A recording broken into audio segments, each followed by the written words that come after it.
Il-Partit Laburista talab lill-Kumitat tal-Kontijiet Pubbliċi biex ikun hemm skrutinju tal-aħħar żewġ rapporti tal-Awditur Ġenerali dwar kif mexa d-Dipartiment tal-Artijiet fi żmien li responsabbli kien hemm Jason Azzopardi.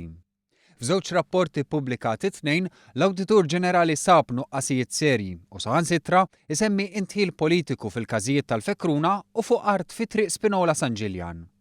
Kienu ir-rappreżentanti tal-Grupp Parlamentari Laburista fuq il-Kumitat tal-Kontijiet Pubbliċi, id-deputati Roberta Bela, Clayton Bartolo, Giulia Farrugia Portelli u Silvio Xkembri li resqu talba quddiem il-Kumitat li jitmexxa mid-Deputat Nazzjonalista Beppe Fenekadami.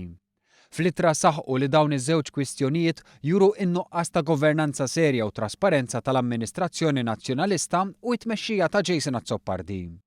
Il-Partit Laburista qal li ż-żewġ każijiet jiġdu nuqqas ta' serjetà fit-tmexxija taħt gvern immexxi mill-Partit Nazzjonalista minkejja il-ħafna kliem dwar standards li jingħad.